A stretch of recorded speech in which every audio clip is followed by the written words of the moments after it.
கணியத்திற்குரிய பெரியோர்களே, சகோதரர்களே, இந்த ரமலானிலே வளமையாக ஒவ்வொரு ரமலானிலும் யூதர்கள் ஏதோ ஒரு முறையில் நம்மை சீண்டிக் கொண்டே இருப்பார்கள். அந்த அடிப்படையில் இந்த ரமலானிலும் சுப்ஹானல்லாஹ் மிகப்பெரிய ஒரு யுத்தம் இன்று நடைபெறுகிறது என்பதை நாம் எல்லோரும் அறியக்கூடியதாக இருக்கிறது. பல செய்திகள் பல அமைப்புகளிலே வந்து கொண்டிருக்கின்றன. நமக்கு ஒன்றும் இல்லை, சும்மா இங்கே உட்கார்ந்துட்டு கொமெண்ட்ஸ் எழுதுறது, அவருக்கு சப்போர்ட், இவருக்கு சப்போர்ட், அவருக்கு எதிர்ப்பு, இவருக்கு இன்னும் கொஞ்சம் தாண்டி கொஞ்சம் நல்ல மேதாவிகள் அல்லாஹ்விடத்தில் இருந்து சுவர்க்கத்தை கொண்டு சான்று பகரப்பட்ட கொஞ்சம் பேர் இருக்கிறாங்க நம்முடைய சமுதாயத்தில். அவர்கள் தீர்ப்பு வழங்குவது, அவனுக்கு அந்த தீர்ப்பு, இவனுக்கு இந்த தீர்ப்பு, நீ அவனுடைய அடிமை, நீ இவனுடைய அடிமை, இதுக்குள்ள பார்த்தா இவர் ஒன்றுக்கும் உதவாக்கர தீர்ப்பு வழங்கி கொண்டே இருக்கிறார். இந்த நேரத்தில் பேணுதலான முஸ்லிம்கள் இந்த யுத்த காலத்தில் அல்லது குறிப்பாக இந்த 2026ஆம் ஆண்டு இந்த மார்ச் மாதம் நடைபெறக்கூடிய இந்த யுத்தத்தில் நாம் எப்படி நடந்து கொள்ள வேண்டும் என்கிற ஒரு கேள்வியை பரவலாக கேட்டுக்கொண்டிருக்கிறார்கள். இதிலே ஒரு பக்கம் இஸ்ரேல் இருக்கிறது, இன்னும் ஒரு பக்கம் அமெரிக்கா இருக்கிறது, இன்னும் ஒரு பக்கம் ஈரான் இருக்கிறது, இன்னும் ஒரு பக்கம் இதுல வளைகுடா முஸ்லிம் நாடுகள் பாதிக்கப்படுகின்றன, தாக்கப்படுகின்றன. இப்ப என்ன பண்றது, நான் ஒரு முஸ்லிம் என்ற வகையில் நான் என்ன செய்வது என்கிற ஒரு கேள்வி பரராரம் கேட்கப்படுவதை நாம் அவதானிக்கக்கூடியதாக இருக்கிறது. அன்புள்ள சகோதரர்களே, பொதுவாக ஒரு விதி நான் அடிக்கடி என்னுடைய கொத்துபாக்களில் பயான்களில் சொல்லிவிடுவது அல்லாஹுடைய தூதர் சொன்ன விதி. உங்களை யாரு மறுமையை நம்புகிறீர்களோ, அல்லாஹுடைய தூதர் உண்மையான வழிகாட்டி என்று நம்புகிறீர்களோ, அந்த ஹதீஸை எடுங்க. அல்லாஹுடைய தூதர் ஃபித்னாக்களை பற்றி பேசுகிறார். ஃபித்னாக்களை பற்றி பேசும்போது சஹாபாக்கள் கேட்கிறார்கள், மன் நஜாத்து யா ரசூலல்லாஹ், அந்த ஃபித்னாவுக்குள்ள இருந்து நான் தப்புவது எப்படி என்று கேட்டார்கள். உடனே அல்லாஹுடைய தூதர் சொன்னார்கள், அம்சிக் அலைக்கல் லிசான, உன்னுடைய நாவை கட்டுப்படுத்திக் கொள், வபுகி அலா ஹத்திஅத்திக், உன்னுடைய தவறுகளை நினைத்து அதற்காக நீ அழு, வல் யஸஅக பைத்துக், உன்னுடைய வீடு உனக்கு விசாலமாகட்டும் என்றார்கள். இப்போ முதலாவது என்ன செய்யணும், நாவை பாதுகாக்கணும். இரண்டாவது, எந்த தவறை நான் பார்க்கணும். இந்த ஃபித்னாவுடைய காலத்தில் ஒரு இயல்பு என்ன வரும் என்றால், நம்முடைய தவறு நமக்கு விளங்காது. சுப்ஹானல்லாஹ், ஹதீஸ் எவ்வளவு பெரிய ஒரு முஅஜிஸத் பாருங்க. உண்மை ஹதீஸ் ஒரு முஅஜிஸத் என்பதற்கு இந்த ஒரு வாசகமே போதும். ஃபித்னாவுடைய ஜமானில் என்னுடைய தவறு எனக்கு விளங்காது, ஆனால் மற்றவன்ற தவறு தான் எனக்கு பெருசா தெரியும். சுப்ஹானல்லாஹ், இன்றைக்கு நிதர்சனமாக தான் காண்றோம். நம்மகிட்ட 1008 பீத்தல். ஆனால் நம்மளோட பிரச்சனை, நம்ம பெற்றோரை கொடுமைப்படுத்துறவங்களா இருப்போம். பெற்றோரை கொடுமைப்படுத்துறது அல்லாஹ் ரசூலுக்கு அடுத்த உள்ள ஒரு பெரிய ஒரு டேஞ்சரான விஷயம். பெற்றோரை கொடுமைப்படுத்தினா அடிக்கிறதில்லை, ஏசுறதில்லை, பெற்றோரை போய் பார்க்காம இருந்தாலும் கொடுமைப்படுத்துறத. உயிரோடு இருக்கிற பெற்றோரை போய் பார்த்துட்டு வராம பிள்ளைகள் இருந்தால் அவர்கள் பெற்றோரை கொடுமைப்படுத்துகிறவர்கள். அப்ப இதுக்கு மேல நான் சொல்ல தேவையில்லை உங்களுக்கு. இரத்த உறவை துண்டிப்பது என்பது ஒரு டேஞ்சர். அதை எப்படி இன்னைக்கு வார்த்தைகளால சொல்லல, ஃபத்வாவில் சும்மா அதை எப்படி சொல்றேன்னு எனக்கு தெரியல. அவ்வளவு ஒரு டேஞ்சரான விஷயம் இந்த விபச்சாரம் செய்யறது, மதுபானம், இப்படி சொல்லலாம். அதெல்லாம் நத்திங். இரத்த உறவை துண்டிப்பது என்ற பாவத்தோடு இந்த பிள்ளைகள் யூஸ் பண்ற ட்ரக்ஸோ அல்லது சாராயமோ அல்லது விபச்சாரமோ அது சின்ன ஒரு விஷயம். ஆனா அது சின்னது அல்ல. மதுபானம், விபச்சாரம், இந்த சூதாட்டம் எல்லாமே வெரி வெரி டேஞ்சரானது. ஆனால் இதை விட டேஞ்சரானது இரத்த உறவை துண்டிப்பது என்று சொன்னா இன்றைக்கு அவ்வளவு பேரும் சுப்ஹானல்லாஹ் மனிதர்களுக்கு செய்யக்கூடிய அநியாயங்கள். அப்ப இந்த ஃபித்னாவுடைய ஜமானில் அன்புள்ள சகோதரர்களே, நம்மட தவறு நமக்கு பெருசா வழங்காது, மற்றவண்ட தவறு பெருசா வழங்காது. அதால் அல்லாஹ்வுடைய தூதர் சொல்றாங்க, உன்னுடைய தவறை நினைத்து அழு. மூன்றாவது சொன்னாங்க, உன்னுடைய வீடு உனக்கு விசாலமாகட்டும், பப்ளிக் இடங்களுக்கு போகாத. இப்ப பீச்சுக்கு போக தேவையில்லை, பார்க்குக்கு போக தேவையில்லை, கடைக்கு போக தேவையில்லை, எங்க போனா சரி பப்ளிக், ஃபேஸ்புக் அது பப்ளிக்கான இடம். எனவே முதலாவது விஷயம், இப்போ நீங்க உங்களுக்கு சைத்தானே போயிடுவாங்க, இப்படி மௌலவி சொல்ற மாதிரி இருந்தா சாத்தியமா இந்த காலத்தில் வாழ, உலகத்தில் நடக்க தெரியணும் எனக்கு, என் வாப்பா கட்டார்ல இருக்கா, உம்மா சவுதியில் இருக்கா, இப்படி உங்களுக்கு சைத்தான் சொல்லுவான். சொன்னோன்னே இப்படி சொல்லிட்டு போகக்குள்ள இந்த ஹுத்பா ஜீரோ, இந்த ஹதீஸ் ஜீரோ, இதான் நமக்கு நடக்குது. இதெல்லாம் ஃபித்னா தான், முழுதுமே ஃபித்னா. அப்ப இது ஒரு ஃபித்னாவுடைய ஜமான். இந்த ஃபித்னாவுடைய ஜமான்ல முதலாவது இந்த 3 விஷயங்களையும் நாம் கவனத்தில் எடுக்க வேண்டும். இது ஒன்று. இரண்டாவது, இப்ப நடக்கிற இந்த யுத்தம், மார்ச் மாதம் போன சனிக்கிழமை ஸ்டார்ட் ஆன யுத்தம், இந்த யுத்தம் அன்புள்ள சகோதரர்களே மார்க்கத்தின் அடிப்படையில் மேற்கொள்ளப்பட்ட யுத்தம் அல்ல. முந்தி நிறைய இருக்கலாம் பின்புலங்கள். பாரசீகம் என்பது ரசூலுல்லாஹி ஸல்லல்லாஹு அலைஹி வஸல்லம் வாரத்துக்கு முதலே ஒரு வல்லரசாக இருந்து யுத்த இது கொண்ட ஒரு நாடு அது. அப்படி அங்கிருந்து வரும் அது. ஆனால் இப்போது இந்த போன 28 இருந்து நடைபெறக்கூடிய இந்த யுத்தம் என்பது மார்க்கத்தை அடிப்படையாக வைத்து நடைபெறுகிற யுத்தம் அல்ல. இதை நிதானமாக எல்லோரும் நெட்டிஸ்களும் தான் மற்றவர்களும் புரிந்து கொள்ள வேண்டும். இது இஸ்ரேலும் அமெரிக்காவும் சேர்ந்து ஈரானோடு அணு ஆயுதம் சம்பந்தமாக மேற்கொண்ட ஒரு யுத்தமாகும். இது இரண்டாவது விஷயம். மூன்றாவது ஒரு விஷயம் இருக்கிறது என்னென்றால், இஸ்ரேல் என்கிற இந்த நாடு அழிக்கப்பட வேண்டும். அதுல மாற்று கருத்து யாருக்கும் கிடையாது. ஏனென்றால் பலாத்காரமாக வந்து குடியேறி விட்டு நம்முடைய முஸ்லிம்களை கொலை செய்கிறார்கள், சுதேசிகளை சொந்த ஊராக்களை கொலை செய்கிறாங்க. அதுவும் முஸ்லிம்களுடைய முதல் கிபிலாவாக இருக்கக்கூடிய மஸ்ஜிதுல் அக்ஸா பைத்துல் முகத்தஸிலே தொழுவதற்கு தடை விதிக்கிறார்கள். அப்ப இந்த இஸ்ரேலியர்கள் கண்டிப்பாக அழிக்கப்பட வேண்டும், குறைந்தபட்சம் அவர்கள் அடங்க வேண்டும். இது தேவையான ஒரு விஷயம். அடுத்த ஃபேக்ட் என்னன்னு கேட்டால், அமெரிக்கா மொனிட்டராக இருப்பதற்கு, சட்டாம்பிள்ளையாக இருப்பதற்கு அவருக்கு எந்த உரிமையும் கிடையாது. அதுவும் ஒரு ஆணவம், கர்வம், அது அடங்க வேண்டும். இந்த உண்மைகள் எல்லாம் உண்மைகள். அதே நேரத்தில் அன்புள்ள சகோதரர்களே, ஈரானை பொறுத்தவரையில் ஈரானிலே 1979 ஆண்டு நினைக்கிறேன் ஏற்பட்ட ஒரு புரட்சி. அதுக்கு பிறகு ஆயத்துல்லா என்று ஒரு பதவி அங்கு வருது. முதல்ல ரூஹுல்லா அல் ஹுமைனி என்பவர் இருந்தார், ரூஹுல்லா ஹுமைனி. அவருக்கு பிறகு வந்திருக்கிறவர் அலி அல் ஹாமினி. அலி இப்ப கொல்லப்பட்டவர் வந்து அலி அல் ஹாமினி, ஹுமைனி அல்ல. எல்லாரும் ஹுமைனி ஹுமைனின்னு பொதுவாக புரிஞ்சுட்டு போறது இல்லை. முதல்ல இருந்தவர் தான் ரூஹுல்லா அல் ஹுமைனி. இப்ப கொல்லப்பட்டவர் வந்து அலி அல் ஹாமினி. இந்த ஹுமைனி என்பது ஒரு குடும்பம், ஹாமினின்றது வேற குடும்பம். இப்ப திரும்ப ஆட்சிக்கு வந்திருக்கிற இந்த ஹாமினிட மகன். எனவே அவரே ஹாமினி என்று தான் சொல்லுவாங்க. ஈரான் முழுமையாக ஷியாக்களை கொண்ட ஒரு நாடு. அதுல சுன்னிகள், அஹ்லு சுன்னா வல் ஜமாத்தை சேர்ந்தவர்கள் வாழுகிறார்கள். ஷியாக்களுடைய வரலாறு அலி ரலியல்லாஹு அன்ஹுடைய காலத்திலிருந்து ஆரம்பிக்கிறது. ஷியாக்களை பொறுத்தளவில் அன்புள்ள சகோதரர்களே, எல்லோரும் ஒரே நிலையில் உள்ளவர்கள் கிடையாது. ஷியாக்கள்ல வெரி எக்ஸ்ட்ரீமிஸ்ட் ஷியாக்கள் இருக்கிறார்கள். அவர்கள் உலமாக்கள் காஃபிர்கள் என்று சொல்கிறார்கள். வெளிப்படையாகவே நம்மகிட்ட இருக்கிற குர்ஆன் இது ஒரிஜினல் குர்ஆன் இல்லைன்னு சொல்றது. இந்த முஸ்ஹப் இது ஒரிஜினல் இல்லை.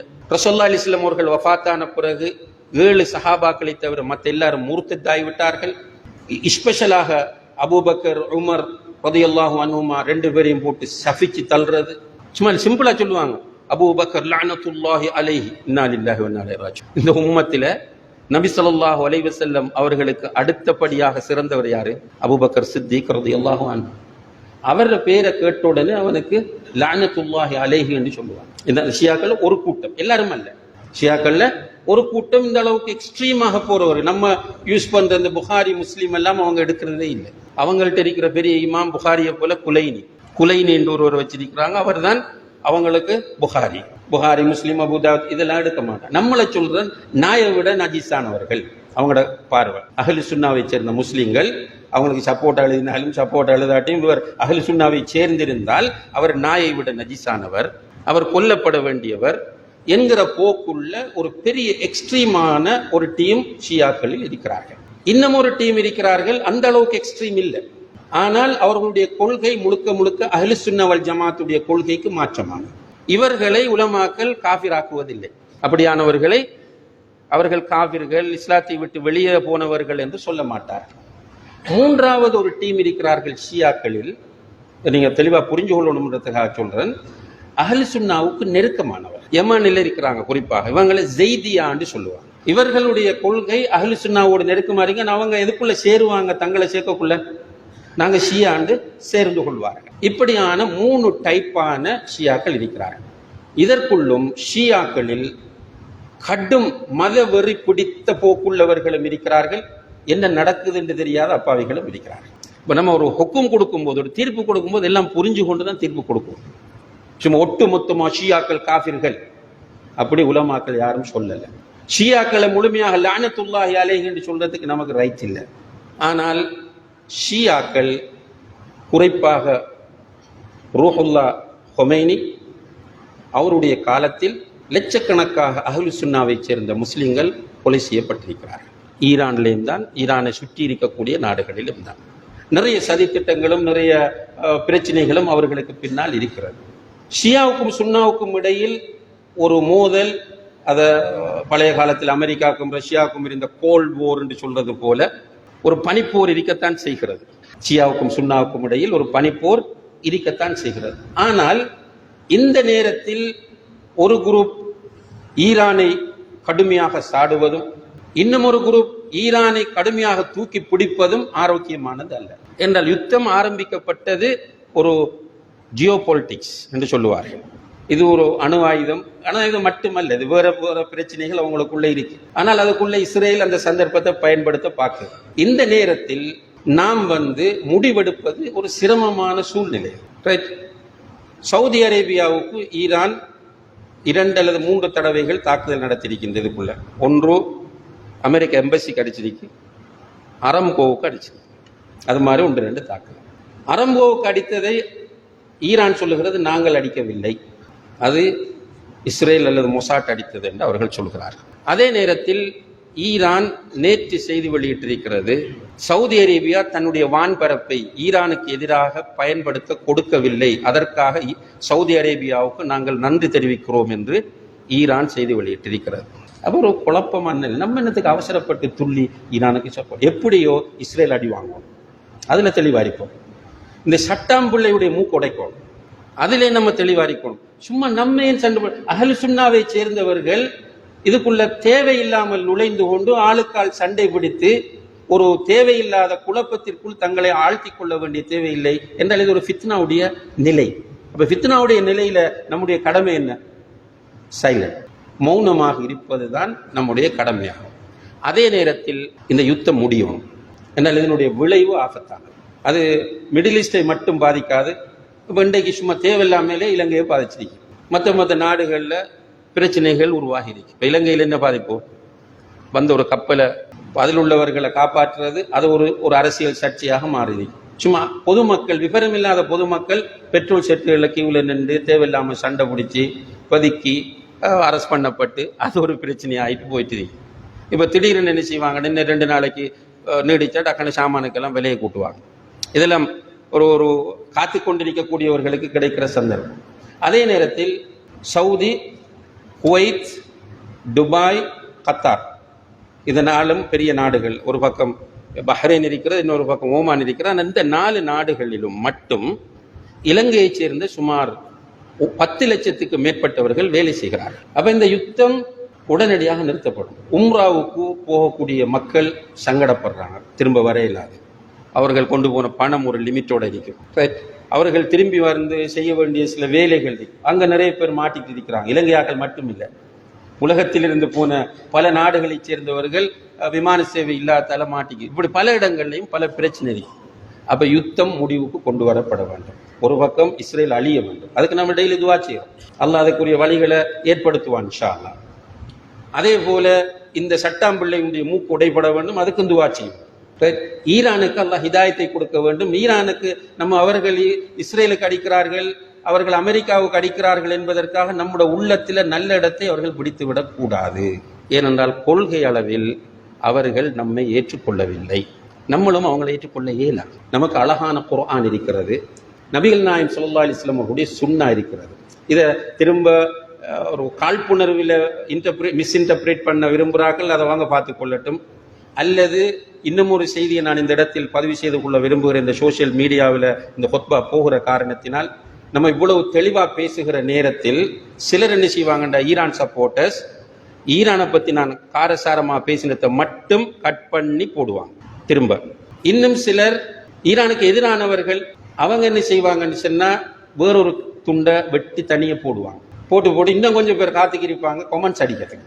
பொதுவாக நான் என்னை பொறுத்தவரையில் எல்லோருக்கும் அல்லாஹ்விடத்தில் துவா செய்கிறவன், மன்னிப்பு வழங்க வேண்டும் என்று துவா செய்கிறவன். ஆனால் இந்த வேலை செய்கிறவர்களுக்கு நான் மன்னிப்பு கொடுக்க மாட்டேன். நம்ம இது ஒரு தாவாவில் ஈடுபடக்கூடிய ஒருவர் என்கிற வகையில் இப்படி செய்வதென்பது நம்முடைய தாவாவின் மற்ற பகுதிகளை பாதிக்கும். இதை தெளிவுபடுத்த வேண்டிய பொறுப்பு எனக்கு இருக்கு.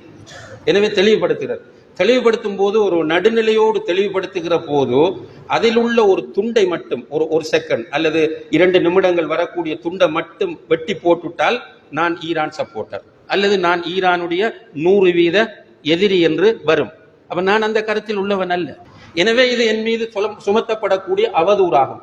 இவ்வாறு என்னுடைய எந்த உரையாக இருந்தாலும் சரி, அது நான் கூட்டு துவாவை பற்றி ஓதிய ஒரு ஹுத்பாவாக இருக்கலாம், ஒரு பயானாக இருக்கலாம், அல்லது பித்அத்தை பற்றி ஓதிய ஒரு ஹுத்பாவாக ஒரு பயானாக இருக்கலாம். இவ்வாறு செய்கிறவர்களை நான் மறுமையிலும் மன்னிக்க மாட்டேன் என்பதை இந்த சந்தர்ப்பத்தில் ஆணித்தரமாக சொல்லிக்கொள்ள விரும்புகிறேன். என்றால் இது லேசான விஷயம் இல்லை. இதனால குர்ஆன் சுன்னா பாதிக்கப்படும், தாவா பாதிக்கப்படும். எனவே அன்புள்ள சகோதரர்களே, விஷயத்தை நல்லா கிரகிச்சு கொள்ளுங்கள். இந்த யுத்தம் யாருமே விரும்புகிற ஒரு யுத்தம் கிடையாது. இந்த யுத்தத்துக்குள்ள இஸ்ரேலுக்கு ஒவ்வொரு அடி விழும்போதும் நம்ம எல்லாருக்கும் மகிழ்ச்சியா இருக்கிறது. அல்ஹம்துலில்லாஹ். நம்ம என்ன ஆசைப்படுறோம் என்றால், இந்த ஈரான், இந்த சவுதியையும், துபாயையும், கட்டாரையும், பஹ்ரைனையும் தாக்குறதை நிப்பாட்டி போட்டு அவ்வளவு குண்டையும் கொண்டு இஸ்ரேல போட்டா அல்ஹம்துலில்லாஹ் இருக்குமே என்று தான் ஆசைப்படுறோம். எனவே இஸ்ரேலுக்கு நம்ம எதிர்ப்பு, இஸ்ரேல் அழிய வேண்டும். அதை ஈரான் செஞ்சால் நமக்கு சந்தோஷம், அல்ஹம்துலில்லாஹ். ஆனால் ஈரானை பொறுத்தவரையில் ஈரான் அஹ்லு சுன்னாவை முழுமையாக நிராகரிக்கிற, அஹ்லு சுன்னாவை முழுமையாக ஏற்றுக்கொள்ளாத ஒரு நாடு. அதனுடைய ஆயத்துல்லாக்கள், அந்த ஆன்மீக தலைவர்கள், அதற்கு எதிரானவர்கள், ஹொமைனியை பொறுத்தவரையில் ரூஹுல்லா அல் ஹொமைனியை பொறுத்தவரையில் தெளிவாகவே அவர் இந்த விஷயங்களை எழுதியிருக்கிறார். பேசினா கூட இப்ப என்னன்னு சொல்லலாம், ஏஐ வச்சு இப்படி மாத்தினு சொல்லலாம். அவருடைய புத்தகங்கள் இருக்கின்றன. அந்த புத்தகங்களிலே அவர் அஹ்லு சுன்னாவை பற்றியும் சஹாபாக்களை பற்றியும் மிக கேவலமாக பேசிய செய்திகள் பதிவாகி இருக்கின்றன. எனவே அவங்க அமெரிக்காவுக்கு இஸ்ரேலுக்கு அடிக்கும்போது சந்தோஷப்படுவோம். அந்த சந்தோஷம் அவர்களை நம்முடைய ஹீரோக்களாக, நம்முடைய உள்ளத்தில் நாம் தூக்கி தாங்குகிற தலைவர்களாக ஆக்கிவிட வேண்டாம். இது அல்லாஹ்வை சாட்சியாக வைத்து அல்லாஹுக்காக நான் உங்களிடம் பதிவு செய்கிற ஒரு அமானிதமான செய்தியாகும். ஏனென்றால் வாலிபர்கள் எல்லோரும் ஒரு ஸ்ட்ரெஸ்ல இருக்கிறோம். என்ன அமெரிக்கா காட்டுற கூத்து, இஸ்ரேல் காட்டுற கூத்து என்று இருக்கிறோம். இதுல மத்திய கிழக்கு நாடுகள் சில பிழை விடுது. அந்த பிழையில கொண்டுதான் அவர்கள் ஒன்று சேர்ந்து முடிவுகளுக்கு வராமல் இருப்பது. அது அஹ்லு சுன்னாவுக்கு ஒரு பின்னடைவையும், அஹ்லு சுன்னாவை பற்றி ஒரு பிழையான புரிதலையும் வாலிபர்களுடைய உள்ளங்களில் ஏற்படுத்துகிறது. ஆனால் அதற்காக வேண்டி கொள்கையிலே வழிகட்டு போன அபூபக்கர் ரலியல்லாஹு அவர்கள் மீது லானத் உண்டாகட்டும் என்று சாபமிட்ட, உமர் இப்னுல் கத்தாப் மீது சாபம் உண்டாகட்டும் என்று சாபமிட்ட, ஆயிஷா நாயகி விபச்சாரி என்று சொன்ன, குர்ஆனில் குறை இருக்கிறது, பிழை இருக்கிறது என்று சொன்ன, புகாரியை, முஸ்லிமை ஏற்றுக்கொள்ளாத இவர்களை தூக்கி நம்முடைய உள்ளத்தில் வைத்து இவர்கள் நமக்கு ஆன்மீக தலைவர் என்று ஒருவர் முடிவெடுப்பாராக இருந்தால் நிச்சயமாக அவருடைய நிலை ஆபத்தானது என்பதை ஒரு பொறுப்புணர்வோடும் அமானிதத்தோடும் அல்லாஹ்வை சாட்சியாக வைத்து இந்த சந்தர்ப்பத்திலே பதிவு செய்து கொள்ள விரும்புகிறேன். எல்லோரும் நிறைய துஆ செய்வோம். இந்த யுத்தம் முடிவுக்கு வர வேண்டும், அநியாயக்காரர்கள் அழிக்கப்பட வேண்டும். இந்த யுத்தம் முடிவுக்கு வர வேண்டும், அநியாயக்காரர்கள் அழிக்கப்பட வேண்டும். அநியாயக்காரர்கள் மீது அல்லாஹ்வுடைய கோபம் இறங்க வேண்டும். குறிப்பாக இஸ்ரேலின் மீது அல்லாஹ்வுடைய கோப பார்வை இறங்க வேண்டும். அவர்கள் அழிக்கப்பட வேண்டும் என்று நாம் இந்த புனித ரமலானில், இந்த ஜும்மாவுடைய நேரத்திலே துஆ செய்வோம். அதே போல ரமலானில் இருக்கிற நல்ல சந்தர்ப்பங்களில் எல்லோரும் துஆ செய்து இந்த யுத்தம் முடிவுக்கு கொண்டு வரப்பட வேண்டும் என்பதில் தெளிவாக இருப்போம். எல்லாம் வல்ல அல்லாஹு தஆலா நமக்கு சத்தியத்தை சத்தியமாக காட்டி அதை பின்பற்றுகிற பாக்கியத்தையும், அசத்தியத்தை அசத்தியமாக காட்டி அதிலிருந்து விடுபடுகிற பாக்கியத்தையும் நம் எல்லோருக்கும் தந்தருள்வானாக. வஆஹிரு தஅவானா அனில் ஹம்துலில்லாஹி ரப்பில் ஆலமீன்.